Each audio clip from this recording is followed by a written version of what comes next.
आप सुन सकते हो? Thank you Ranitai. Praise the lord everyone. वचन में जाने से पहले हम छोटी-सी प्रार्थना करेंगे, प्रभु का आशीर्वाद लेंगे। हालेलुया। अति प्रेमळ ईश्वर पिता, हम आपका धन्यवाद करते हैं इस समय के लिए, आज के इस दिन के लिए प्रभु जी। और हम धन्यवाद करते हैं हमारी इस कलीसिया के लिए प्रभु जी, और जो आपने हमें ये ज़ूम के द्वारा जो टेक्नोलॉजी प्रोवाइड की है, उसके लिए हम आपका धन्यवाद करते हैं। प्रभु जी, आज का जो वचन है प्रभु जी, इस वचन को मैं लेकर आ रही हूँ प्रभु जी। आप मुझसे बात कीजिए, ये जो कुछ भी मैं बोलूँ प्रभु जी, वो आपकी तरफ से हो, और ये वचन से आज फिर हमें कुछ नया सिखाइए प्रभु जी, और हमें एक नया बीज बोजिए प्रभु जी, और हमारे दिल में, हमारे मन में कोई भी अलग विचार चल रहे हैं, उसको निकाल के प्रभु जी हम अपना कंसंट्रेशन पूरा इस वचनों पे डाल पाए प्रभु जी, ऐसा होने दीजिए प्रभु जी। हर इस समय को प्रभु जी हम आपके हाथों में देते हैं। आपकी महिमा हो प्रभु जी। जो भी कुछ माँगते हैं, सिर्फ़ और सिर्फ़ प्यारे प्रभु यीशु के नाम में माँगते हैं। आमीन। Thank you readers. आज का जो वचन है वो अ, द्राक्षारस के बारे में है, और ये जो वचन है वो उस समय की बात है जब प्रभु यीशु को क्रूस पे चढ़ाया जाने वाला था। उससे पहले प्रभु यीशु अपने शिष्यों के साथ अपर रूम में लास्ट सपर ले रहे थे। तभी प्रभु ने अपने शिष्यों को ये बहुत ही महत्वपूर्ण बातें कही है, जो आज हम देखेंगे। तो प्रभु ने ये बातें शिष्यों से इसलिए कही क्योंकि वो जानते थे कि उनका समय आ गया है, उनका जाने का समय आ गया है, और उनको ये समझाना था प्रभु को कि उनके साथ शिष्यों का रिलेशन कैसा होना चाहिए, और उसके बाद उनको किस तरह से रहना है। तो पहली पहली कलम में हमने देखा कि सच्ची दाखलता मैं हूँ और मेरा पिता किसान है। तो प्रभु यीशु अपने अपने संबंध में ये कह रहे हैं कि सच्ची दाखलता, सच्ची का मतलब क्या होता है? सच्ची ये है कि जो बनावटी नहीं है, नकली है। और प्रभु ने कहा है कि वो सच्ची दाखलता मैं हूँ। देखिए, यहाँ पे कोई बहुत सारी दाखलता नहीं, पर सिर्फ एक ही दाखलता है जो सच्ची है, और प्रभु यीशु है वो। और मेरा पिता परमेश्वर किसान है, जो इस द्राक्षावाड़ी की रक्षा करता है, वो उसके संभालता है। और हम सब जो प्रभु यीशु में है, जो विश्वासु है, वो सब डालियाँ हैं। तो आगे देखते हैं कि अगर ये प्रभु ने जब ये कहा कि सच्ची दाखलता मैं हूँ, तो आगे अगर हम देखें इस वचन को, तो प्रभु ने यूहन्ना की सुवार्ता में पहले भी कहा है कि मैं ज्योति हूँ, मैं जीवन की ज्योति हूँ, मैं जीवन की रोटी हूँ। तो इसी इसी संदर्भ में ये भी है कि प्रभु ने कहा कि मैं सच्ची दाखलता हूँ। पर दाखलता क्यों कहा? क्योंकि प्रभु इस वचन के द्वारा हमें फल के बारे में समझाना चाहते हैं। तो आगे देखते हैं कि प्रभु ने कहा कि मैं, जो डाली मुझ में है और नहीं फलती, उसे वह काट डालता है, और जो फलती है, उसे वो छाँटते हैं ताकि वो और फले। यहाँ पे प्रभु कह रहे हैं कि जो डाली प्रभु से, मतलब जो सच्ची दाखलता से उससे जुड़ी हुई है, पर उसमें फल नहीं आ रहे, तो वो प्रभु यीशु कहते, यहाँ वचन में ये लिखा है कि काट दिया जाता है।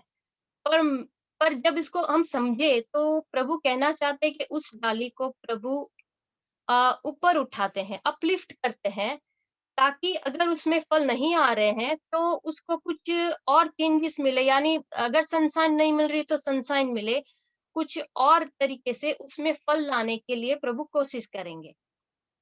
और जो डाली फल ला रही है, उसके अंदर अगर कोई चीज़ें ऐसी है जो वहाँ नहीं होनी चाहिए, जो फल लाने में रुकावट डाल सकती है, तो उसे छान देता है, वो निकाल देता है और उसे शुद्ध करता है। तो यहाँ पे दोनों जो डाली है, दोनों डाली अलग-अलग है, दोनों ही डाली सच्ची दाखरसता से जुड़ी हुई है। दोनों ही विश्वासु है, दोनों ही प्रभु से जुड़े हुए हैं, पर एक एक एक विश्वासु और एक मानव जाति से फल नहीं आ रहे हैं और दूसरी मानव जाति से फल आ रहे हैं। आगे हम देखेंगे तो तीसरे वचन में प्रभु ने कहा है, तुम तो उस वचन के कारण जो मैंने तुमसे कहा है शुद्ध हो। तो हम सब जो प्रभु में है, जो विश्वासु है, हम सब प्रभु के वचनों से शुद्ध होते हैं। प्रभु का वचन ही है जो हमारे जीवन की कमियां घटियां दूर करते हैं और हमें प्रभु के और नजदीक लाती है और हमें प्रभु के सामने खड़े रहने के लिए तैयार करती है और हमें शुद्ध करती है। तो प्रभु ने कहा है कि अपने शिष्य को कहा है कि आप मेरे वचन से शुद्ध हुए हो और यही वचन हमें भी आज शुद्ध करता है। और आगे देखेंगे तो चौथी कलम में लिखा है, तुम मुझ में बने रहो और मैं तुम में। जैसे डाली यदि दाखलता में बनी न रहे तो अपने आप से नहीं फल सकती, वैसे ही तुम भी यदि मुझ में बने न रहो तो नहीं फल सकते। यहाँ पे प्रभु ने कहा है कि जो जो डाली दाखलता से जुड़ी हुई नहीं है वो फल नहीं पाएगी। ये बहुत ही इम्पोर्टेंट बात है। अगर विश्वासु प्रभु के साथ कंटिन्यूस जुड़े हुए नहीं है तो उनके जीवन में कोई फल नहीं आएगा। हमारे जीवन में फल लाने के लिए प्रभु के साथ हमारी संगत होना बहुत जरूरी है और ये संगत हमें प्रभु के साथ संगत हमें इन वचनों से मिलती है, उन हमारी प्रार्थना से मिलती है और ये एक बहुत ही स्ट्रॉन्ग रिलेशनशिप की बात है और ये कोई एक समय की नहीं, एक दिन की नहीं, पर ये कंटिन्यूस है। कंटिन्यूस हमें प्रभु के साथ संगत में रहना है।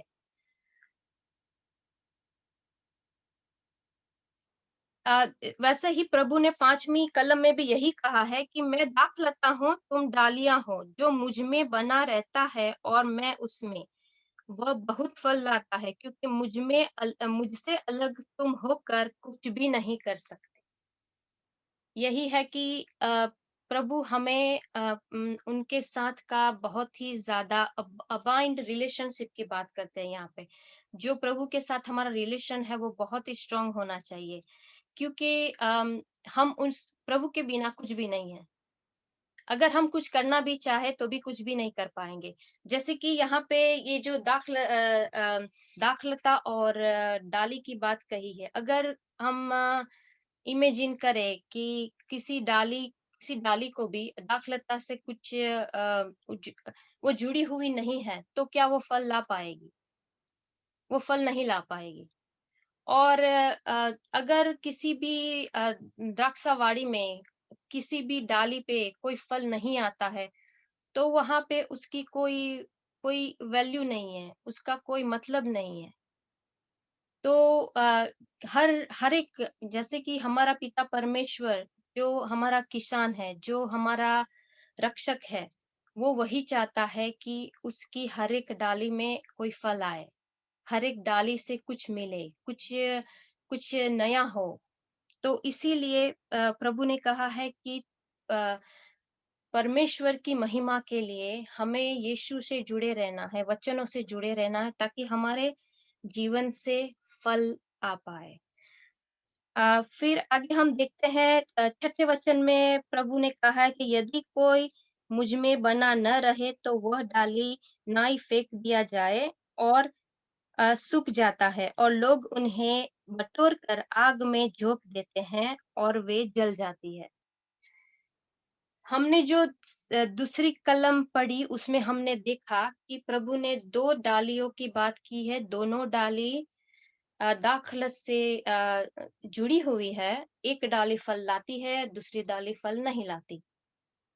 यहाँ पे जो बात हो रही है वो उस डाली की बात हो रही है जो दाख रस से जुड़ी नहीं है, जो प्रभु से जुड़ी हुई नहीं है।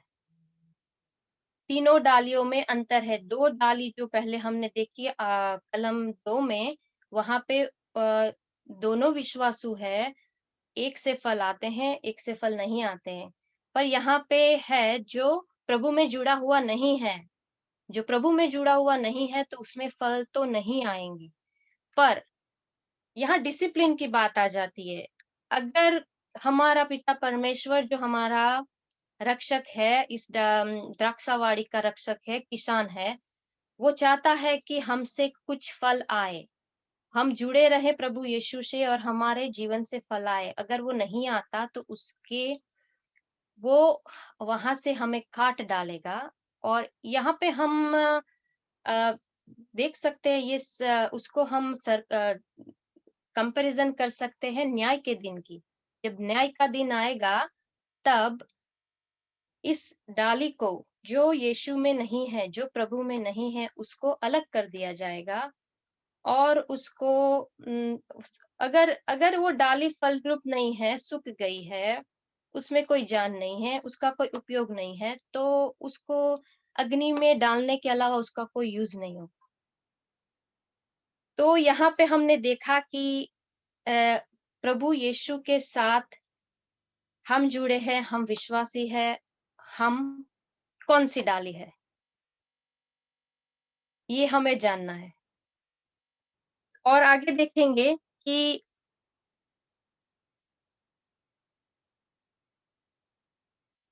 7वीं कलम में प्रभु ने कहा, "यदि तुम मुझ में बने रहो और मेरी बातें तुम में बनी रहे, तो जो चाहो माँगो वो तुम्हें मिल जाए।"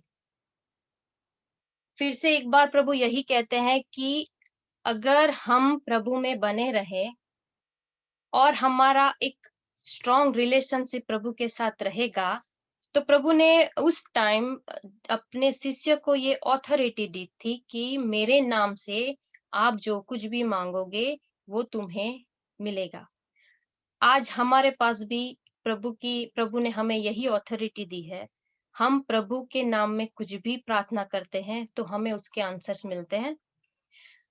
पर हमें प्रभु में हमेशा बने रहना है। प्रभु यही चाहते हैं कि हम हमेशा उनके वचनों में रहें, उनसे बने रहें, ताकि ये जो क्योंकि प्रभु यीशु जानते थे कि उनका जाने का समय आ गया है। अभी वो अपने शिष्यों से बिछड़ने वाले हैं। तो भी जाने से पहले प्रभु ने ये ऑथोरिटी भी अपने शिष्यों को दी कि मेरे नाम से अगर आप कुछ भी माँगोगे, आपको दिया जाएगा, पर आपको मुझ में बने रहना है। हमारा परमेश्वर कितना अच्छा है, हमें सब कुछ देने के लिए तैयार है। चाहता सिर्फ यही है कि हमारा उनके साथ एक निकट का संबंध रहे। हम हमेशा उसके साथ बने रहें। ये पूरे 8 कलम में हमने कितनी बार देखा कि प्रभु यही चाहते हैं कि हम उनसे जुड़े रहें। वो एक ऐसी दाखलता है, एक सच्ची दाखलता है, जो अपनी डाली से जुड़े रहना चाहता है ताकि हम फल ला पाएँ और हमारा जो पिता परमेश्वर है, जो हमारी देखरेख करता है, उसकी महिमा हो। ठीक है? और 8वीं कलम लास्ट कलम उसमें वो लिखा है, मेरे पिता की महिमा उसी से होती है कि तुम बहुत सा फल लाओ, तभी तुम मेरे चेले ठहरोगे। फिर से एक बार प्रभु यही कहते हैं कि पिता परमेश्वर की महिमा के लिए हमें प्रभु यीशु के साथ जुड़े रहना है, ताकि हमारे जीवन से फल आए और इसी में प्रभु की महिमा होगी। परमेश्वर की महिमा इसी में है कि हमारे जीवन से फल आए और हम हमेशा प्रभु यीशु से जुड़े रहें। प्रभु यीशु से जुड़े रहे हमारे जीवन से फल आए, इसीलिए पिता परमेश्वर ने अपने इकलौते बेटे को हमारे लिए भेजा। जब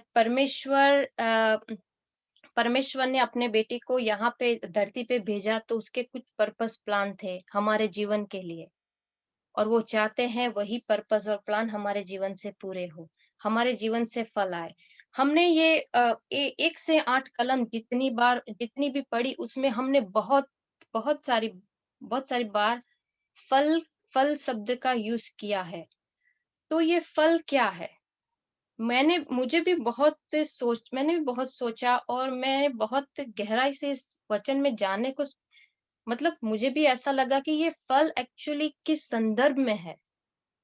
फिर मैंने उसको बहुत ध्यान से पढ़ा तब मुझे एक बात प्रभु ने बताई, ये फल जो है, प्रभु यीशु मसीह अपने डिसाइपल से, अपने शिष्यों से दूर होने वाले थे, पर वो जानते थे कि उसके बाद भी उनकी पवित्र आत्मा उनके साथ रहेगी।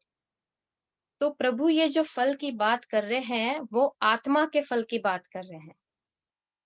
आत्मा का फल, तो आत्मा का फल क्या है? अगर हम गलाती 5, 22 और 23 पढ़े तो उसमें लिखा है, आत्मा का फल प्रेम, आनंद, शांति, सहनशीलता, माया, दया, भलाई, विश्वास, नम्रता और संयम है।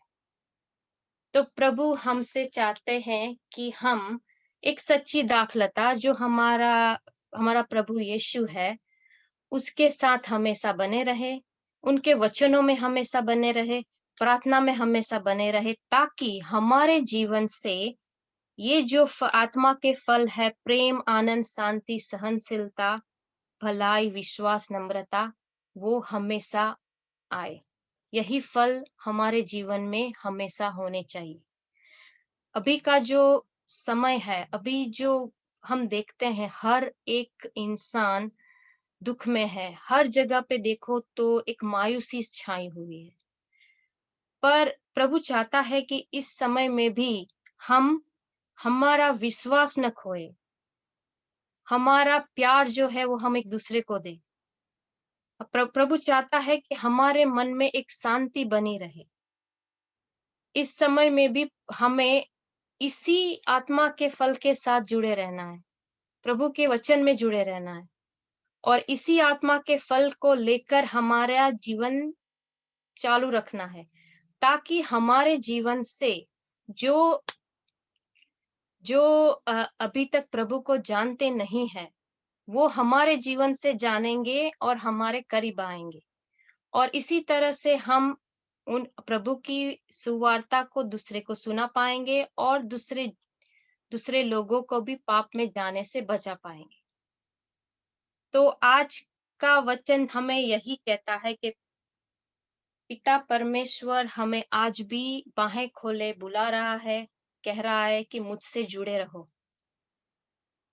पिता परमेश्वर यही चाहता है कि हम प्रभु यीशु से जुड़े रहें, उनके वचनों में जुड़े रहें और हमारे में से जितनी भी परमेश्वर की द्राक्षावाड़ी की जितनी भी डालियां हैं, एक भी डाली में से कोई भी डाली ऐसी ना हो जिसमें फल ना आ पाए। हर एक डाली में से फल आए, ताकि परमेश्वर की महिमा हो और यही पिता परमेश्वर की इच्छा है। यही मेरा आज का वचन था। आज फिर से वचन खत्म करने से पहले मैं फिर से एक बार प्रार्थना में जाना चाहूंगी। हालेलुया। अति प्रेमळ ईश्वर पिता, हम आपका धन्यवाद करते हैं आपके वचनों के लिए। प्रभु, आपने हमें ये जो आत्मा के जो प्रभु जी फल सिखाए, उनके लिए हम आपका धन्यवाद करते हैं। प्रभु जी, हमें तैयार कीजिए कि हम इसी आत्मा के फल को लेकर हमारा जीवन जी पाए प्रभु जी। और प्रभु जी, हमेशा और हमेशा आप ही के वचन में बने रहे और आप ही के साथ जुड़े रहे प्रभु जी। प्रभु जी, हम आगे का समय आपके हाथों में देते हैं और जो भी कुछ प्रार्थना हम मांगते हैं प्रभु जी, प्यारे यीशु के नाम में मांगते हैं। आमीन। Thank you.